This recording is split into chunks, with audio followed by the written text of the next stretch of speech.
welcome to the Parenting for Faith podcast. This is season 15, episode 2. I am Jess and I will be your host for the podcast today. If you haven't been here before, then welcome.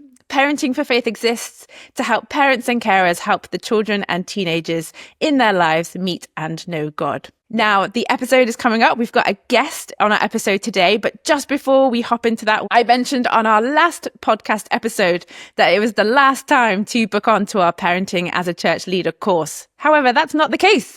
It is coming up on Wednesday, the 29th of April, and there is still plenty of time, still plenty of space for you to book on. It's going to be a day together discussing parenting and full-time ministry, how to help your family thrive in that situation. It's a really unique space, so please do book on. The link will be in our show notes as well. But today's episode is a conversation with Hannah Miller around purpose, so please enjoy. It is so great to have Hannah Miller with us today on our podcast. Hi, Hannah. Hello, Jess. It's lovely to be with you. Thanks for having me. Oh, it's great to have you with us. Can you start by telling us a little bit about yourself, a little bit about the work that you do, a little insight into who Hannah is? Okay. I am a mum of 3 boys who are currently 17, 20, and just about to turn 23, and married to Sam. We live in Birmingham. I worked in education for many years, and I've also worked in the corporate space. But for the last 10 years, I've had my own business doing 2 things: working with teams and leaders, helping them work more effectively together, or working with individuals, particularly actually women in the middle of life who are juggling a great deal, to consider what might be their next steps, what their sense of purpose is. To this end, I have a course called The Purpose Pursuit and a book called The Purpose Pursuit. So on the individual space, I help people in a practical, without having to blow their lives up, feel like they're on the road towards more purposeful living, whether they have a faith or not. But yeah, that's kind of life for me. I was showing the book because I have this book, and actually, a little insight into my world. Hannah did a great job of coaching me through a time when it was before Parenting for Faith, when I was trying to work everything out. So I can definitely recommend Hannah for coaching. She's fab.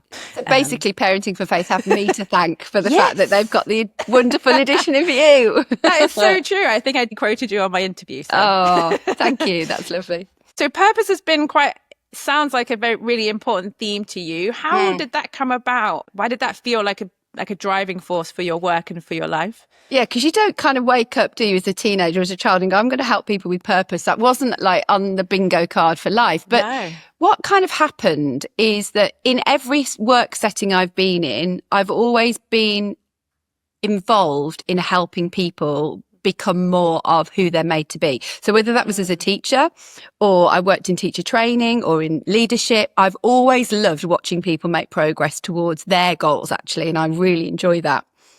And then that kind of sharpened in COVID. So when the pandemic hit, a lot of the work I'd been doing up until that point was team workshops and leadership workshops in person. And of course, we all got sent home. And what happened in that first year or so is that lots of women, especially, and men actually, who I'd worked with in all kinds of settings, started to email me and say, Hannah, I'm at a bit of a crossroads, and the pandemic's made me wonder what might be next for me. So would you mind doing some coaching with me? So it sort of snowballed from a set of circumstances where all my previous experiences and the things I'd done started to collide when actually collectively a lot of people started to ask this question all at the same time, right? We were also thinking, what is life about? What am I here for? What am I doing? Faith or no faith? A lot of people ask that question.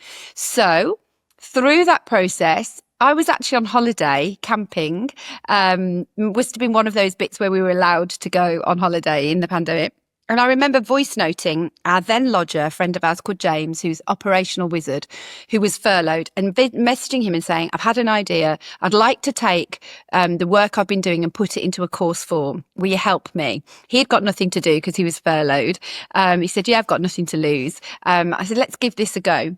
So it was I say that to give people a bit of encouragement, really, that sometimes things just begin to evolve through a set of circumstances, and you take your chance and you take opportunity. Yeah. So there's a whole side of my work now which is around that course, around helping, actually, whether it's midlife women and middle of life women, or actually often young people. I've gone into colleges. I've worked in environments with those who are on the precipice of adulthood and helping them understand who they've been made to be a little bit more. So it's in all kinds of settings, but that's kind of how I got there. It was squiggly. It was a bit unexpected. But I do love it. And I love it when I get emails from people like you, Jess, saying, I've got my new job, or I've got this new thing going on, and this is how it happened. It's the best part of my job. Yeah. And so great that people were reaching out to you in the first place, right? I know. And then you were able to, and brave for you, just to send that one voice note. All it took was that one voice note. Exactly. Here we are now. Here you are.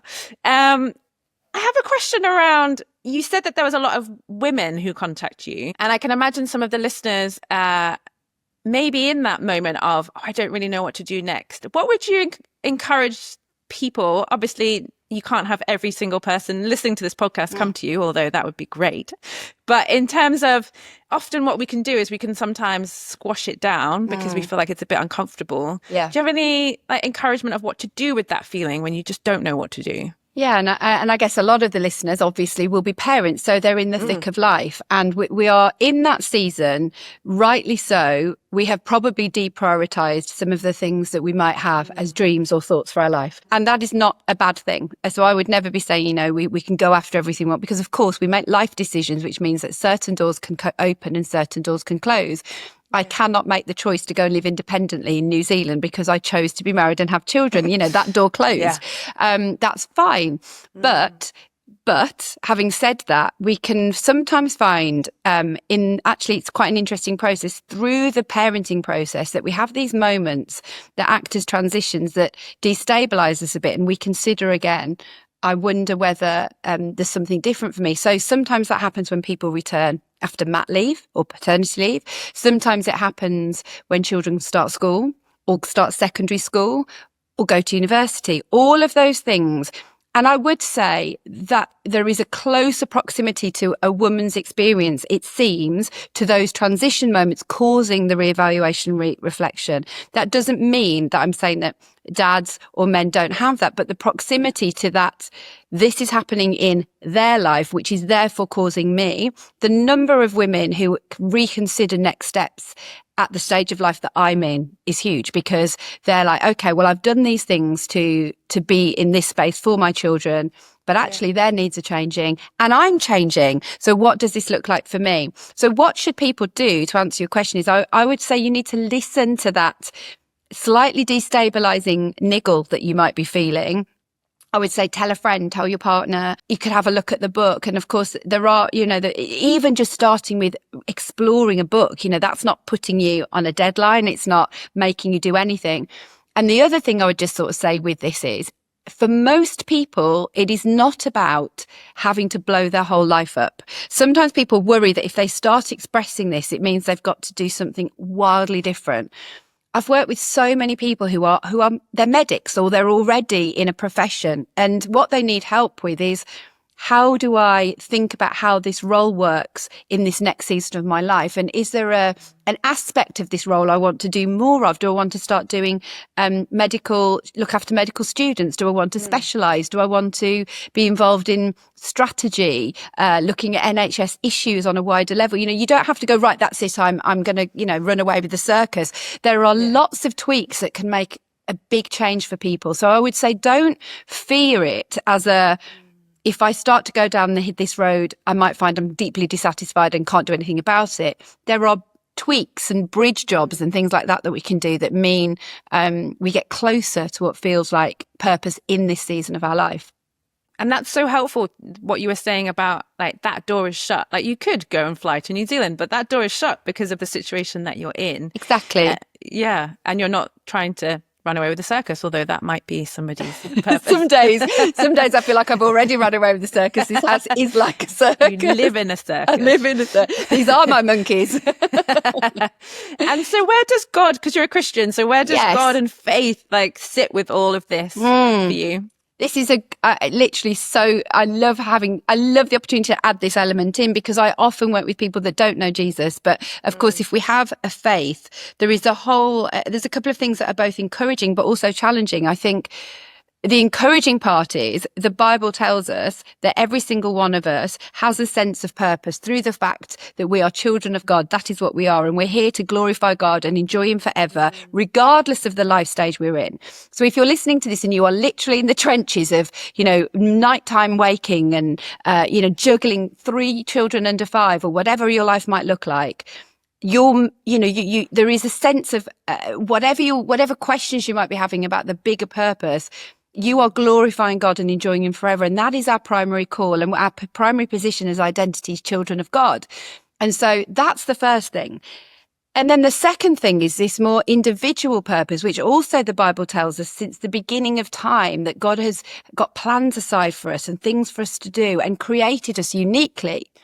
And I think there's a spectrum here. I've worked with Christians who have so far gone down the road of, I don't have personal purpose and I should just do what's in front of me. And it's about this, my contribution to the wider community. And then I work with other Christians who are maybe destabilized or disabled by this deep desire of knowing, what am I here for, my personal calling, which leaves them paralyzed to actually do something about it. And what, as human beings, we do is we often lurch to one extreme or the other. But there's a space in between those things, which is in that verse I just mentioned about the plans he has for us. It then says, so that we would walk in them. And there is a sense of partnership and active. We walk them out. They do not come as a letter through the door for most of us saying, this is what you're going to do. There is a partnership. The other thing that I think fits with this, because we're thinking about parenting, one of the best ways for me to think about this is my journey as a parent. That when my children were little, my job, so, is the same as if somebody's new to their faith. When my children were little, they had very little self-determination. Like, no, this is where we're going and this is what we're doing and this is what you're having for dinner. I don't mean I never gave them choices, but my job was to, this is the home we live in. You have no agency over that. And this is where we go to church and this is where we do this. And this is where you're going to school. And as a child gets older, as a parent, there is a job to do, which is increasing their personal agency over their decision making to the point you have adult children, which is what I have. And I've got an adult son who will now, I'm so glad to say, he will come to me and his dad and he'll say, what are your thoughts on this? And what is your advice? But it is not my job to tell him what to do. It is my job to guide, to have put that work in so that he knows already in his heart what mum and dad might think. This is a healthy relationship we're talking about here. Obviously, many people listening may not have had that with their parents. But with God the Father, it's very much the same. That I think when we're young in our faith, he might be so kind and gracious to speak very clearly about what we should do. But my experience has been, as I've been a Christian for longer, that there may be moments where that happens, but there's a lot of kind of like, Hannah, we're in partnership and I can give you a sense of restraint if I think you're doing the wrong thing. In the same way, with an adult child, I would still say, I'm worried about this for you. I'm not sure this is the right thing for you to do, but I would not do that all the time without them having agency. So there's kind of this experience as a Christian and in our faith that it really mirrors the way we should healthily parent our children, which is you become the partnership grows, that the sense of agency and knowledge of my God the Father means I hopefully am growing in my understanding of what he wants for me so that his will becomes increasingly my will. Unfortunately, we then, we can often, if you're more this way inclined, obsess over getting it exactly right. And I would encourage people, try things. God is not cross with you. He's more than capable of saying, this isn't the right thing for you. And we get so worried about making mistakes or doing the wrong thing that we think that, moving from one thing to another means that we're flighty. And of course, it doesn't mean that. So I hope that's a helpful reflection. But for me, the sense of purpose is rooted in an identity. As a Christian, we have this extra piece, which is actually, above all else, I'm a child of God. He loves me. And my job and my purpose is in bringing glory to him in every season of my life. There will then be assignments he gives me, responsibilities he gives me that I can live and work out as and when I know what they are. That's such a helpful description. It's really helpful because it gives that context of how God might use you or talk to you about your purpose and how that might change as you go. And it was interesting when you were talking about people feeling like they need to make the right decision, like the thing has to be the right thing. It reminded me we have 5 key tools in parenting for faith, and one of them is unwinding. So unwinding the wrong views of God. And I can imagine throughout being a parent or a carer, you're constantly reminding children and teenagers, like, no, God's not like that. He's like this, particularly when it comes to making decisions, because we say make a good decision, make the right decision. And yet that can often paint a picture of God that's like he's just waiting. He's like, oh, why did you make the wrong one? Or that wasn't what I meant for you. Are there other traps and things that we do as parents and carers that you think of, or you've been in, or you've heard of parents and carers when they're talking about purpose with their children or teenagers? Yeah, I think that's a really good point. And just to be clear, I have fell into many a trap. Okay, so I have not always got this right. I think that's such a good one. Is we've got our own views of God, we've got our own experiences of parenting, and they are often intertwined, and therefore we'll have our own hang-ups around failure, mistakes, doing things right, doing things perfectly. We'll have our own set of fears for our children. And I think there's another thing we can sometimes do, another trap as well as that one, is wanting to protect our children from pain and being upset. That's real. I feel so aware of my desire as a mother to just want my children to never, ever fail, to never experience painful things, to never feel rejected, to never have to do. But yet I know all of those things have to occur. They have to experience them. They have to experience falling down, failing, making their mistake. I cannot, if I create a safety net all the time for every mistake, this is a conversation my husband and I have had many a times, they have got to feel the pain. And now my children are older, there's obviously way more things I can't protect them from. And my heart, honestly, I'm a deep feeling. My heart breaks every time my children are struggling with something. It really does. But the mistake or the error or the trap or the, whatever language is when we want to. There's no evidence that God is protecting his people throughout the Bible from painful situations. There's no evidence that I don't mean he doesn't protect us from pain. I mean, there's no evidence that he never allows those things to happen. I mean, Joseph literally went to prison, He promises to be with us in those difficult times. He doesn't promise they won't happen. And I think as a parent, I sometimes want to overreach so that doesn't happen. And yet, if I look at my own life, some of those hardest moments of my personal failure, mistakes, just difficult circumstances that weren't my fault, are probably when I've grown the most. I even remember my own mom, who was brilliant, but she died a few months ago. But when I was, even throughout my adult life, I know that sometimes when we were crying, like we're very uncomfortable with our emotions. So it wasn't that, but she'd often say, if I was upset, she'd say, don't cry. And I know that was more about her not wanting to feel the pain of me crying. Yeah. And, my mum experienced significant loss in her life and was no stranger to tears, but she could not bear me being sad. That the don't cry came from, I can't handle this, rather than, actually, I do need to cry.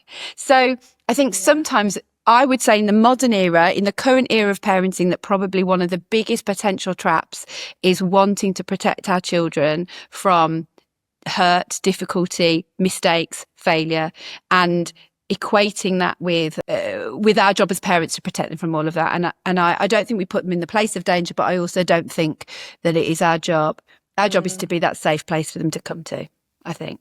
Such a beautiful reminder that, like, in the Bible, everyone was in pain. Like, the pain exists, and God promised to be there, doesn't he? That's right. He doesn't. And I do think we have such a wrong idea. I mean, this is a topic for another day, but I'm really passionate about. My husband works for Open Doors, so he works with persecuted Christians for a living, and the understanding of the word blessing is so misunderstood in the privileged world, that we think blessing equals everything's gone nicely for my children. They're happy, they're healthy, they've gone to university, they've got good jobs, and that's like tick, tick, tick, tick, tick, tick. That's not biblically what blessing is, because otherwise it negates a whole group of people never experiencing what blessing is, who love Jesus. So I'm really careful how I use that word, because I think we have, then when we're not experiencing blessing, inverted commas blessing, and life's really difficult, and we've got a child who's really struggling with something, many people listening will have abundant of challenging situations. We then think,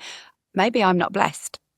That is not that is not what's happening when your child is struggling, or you have a child who's got significant needs. So I'm really careful about using that word. It makes me cross when you see, in social spaces, a picture of a family, it says #blessed. I'm like, that is not what #blessed means. You need to go back and understand that word, because it's destabilizing then when life doesn't go well. So again, I haven't got this sorted, but it's another thing. If I could leave that with parents listening and carers listening, that's not what the blessing of God is. The blessing of God is being in relationship with God and knowing his presence and having the opportunity to have a relationship with him. Otherwise, to go to the extreme, a persecuted Christian in solitary confinement is not blessed. And that's not right for us to say that that's the case. So, yeah. Thank you for sharing that. I'll get back off my soapbox. I have a challenge for you. You should now comment on everybody's Instagram post that has blessed. #blessed. Yeah, I should start becoming this Grinch. the blessing Grinch. Blessing Grinch. That's what I'm going to be. You are. Not that, it's not blessing. For me, it's more this idea that, I know I'm being facetious, but it is more, it worries me that that's what people think blessing is, because then it does mean the hard times are really worrying. Yeah. And it's not true. So thank you. Really appreciate that. I'm just thinking of parents and carers who've got teenagers right about now. It's like exam time. It's decision making for yay. What's next. What could parents and carers do to help, particularly Christian parents and carers, around helping their teenagers have those conversations with teenagers about what's next, what their purpose is, if you want to go as big as that. Great. And I've got a lot of thoughts on this. So briefly, I think first of all, it's really important we don't totally equate purpose with our paid work. And I wouldn't want even young people to get that idea, because otherwise, again, it's destabilizing when you're not in a paid work scenario. Our purpose is much more around this idea of what are the gifts and talents that I bring to the situations I'm in, to when I'm being a mother, to when I'm being a friend, to when I'm at work. What are the things that define the kind of the bit of God that I represent when I'm in those environments? So when we know our children and we look at them, our deepest desire should be, as parents of followers of Jesus, should be, who has God made them to be? And what is going to bring them deep joy, not deep happiness? I was listening to something the other day and someone said, I just want my children to be happy. Do you though? I'm not sure that's it. Is that actually what we're called to be? No, we're not called to bring our children up to be happy. As followers of Jesus, it's to be, what is it for you to have a deep joy in your life that comes from bringing your gifts and talents and having the chance and opportunity to do that. So I think rather than just being sensible about, don't do an arts degree, that's not going to get you a job, I'm not sure that's the kind of messages we should be giving in our children. Yes, we need to be practical, and yes, they've got to get a job and they have got to make a living, and it's very difficult out there. I'm well aware. I'm in that space.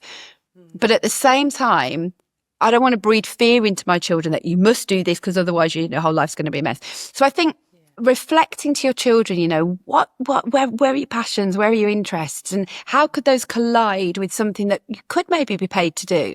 And I also think taking the pressure off, having there are some people who will know they want to be a doctor, or some people that know they want to be a teacher, or something like that. But there's an abundance of us who at that age did not know. And also people that are continually evolving into different types of work. I mean, I was a teacher for a decade and I loved it. And I didn't leave because it was a mistake. I didn't leave because I hated it. I'm pro teaching. I think my second son may well be a teacher one day, but I haven't done it forever. So that can't be the defining thing. But there are themes and threads along those different things. So it's looking for those themes and threads. I think there are great tools out there that you could use. There's something called Clifton Strengths, which when your child is at that upper end of teenagers, GCSEs and A-levels, that's a great time for them to have some exposure to that, because it gives them some language to talk a bit more about their unique strengths and talents. And then that can help them with things like a UCAS. It can help them with interview preparation. But our job as parents, more than anything, is to guide them to think, what have we seen in them? What do we see in them that they have loved and enjoyed? Not just what they're good at, a bit more than that, so that they get closer to, it's like I see purpose and career and all of that as this thing that we're trying to get. When you lose your AirPods, if you're listening and you've got, I lose mine all the time, which means I'm constantly on my phone going find my AirPods, right? And you get closer and it'll say 5 meters away, 2 meters away, or it'll say, oh no, you're 30 meters away. I think the idea of this discovery process is we want to get closer over time, but all their degrees or apprenticeship or job, whatever they choose to do after school, is a step which gives them knowledge and data. So it's taking the pressure off, helping them see they do not need to have it all lined up. I loved that you mentioned it at the beginning around purpose and not being paid work as well, because there's some of us or all of us basically, who have bills to pay and things just have to get done. And sometimes it doesn't necessarily look like the whole package in one paid job, does it? Absolutely. And if everything was riding on that, there's a whole lot of people would never have the chance to experience purpose. You may have to be in a season of your life where you think, this pays my bills and I get more purpose from the other things I'm doing in my life that I'm not paid for, but this allows me to do that. You may love what you're doing on a Saturday and a Sunday, and that is okay to a level. You can get closer to your paid work being better for you. But again, it just becomes a privileged conversation if purpose is just about work, right? Yeah. Then that's not what I want it to be. Yeah, that's so helpful. And I can't wait till my child is in teenage years so I can get going with that. I'll start now when she's little. Yeah, absolutely. And when your 4-year-old's the one who's organising everybody and getting them in a line, you're like, oh, there's an interesting thing here. You're probably going to have a sense of, possible leadership or organisation here. And the one who's tidying all the drawers out and making everything neat and tidy, there's an organiser in there. There are clues. And the one who befriends the new girl every time they join the class, and they're just everyone can learn to do that better. But there are some people who just spot that person and they spot them and they love them and they take them under their wing. There's an adult there that will do that in a work environment. Yeah.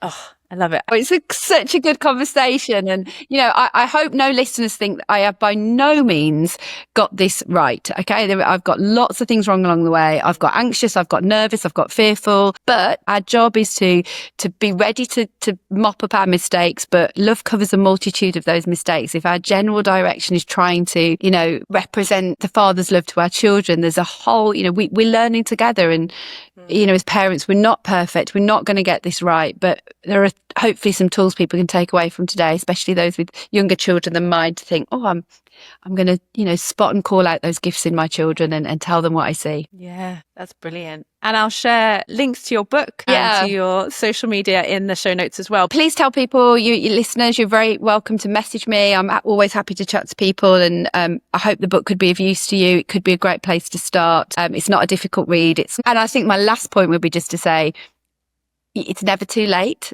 to make these, if you're listening to this and you think, oh, I should have done this when I was 20, rubbish. 30, 40, 50, 60. I've got people I've worked with who are in their retirement who are thinking about how they're going to use that time differently. No, it's never too late to make a shift or a change or to get closer to that sense of purposefulness in your life. It's never too late. No. Thank you so much for coming to talk to us today. Thanks for having me on. I've loved it. I've loved it. Oh, brilliant. Take care, Hannah. Bye. Wow, what a great conversation. It definitely challenged me. So I hope that it is helpful in you thinking about purpose for your life and for your children or teenagers' lives as well. Now, the question to spark an interesting conversation this week is for you to ask each other what you think the best job for them is. If you're not quite sure, or if you want to have a chat with younger children, you can say, what is the thing that you see in me that you think is really great? So have a great conversation, and we'll see you again next week.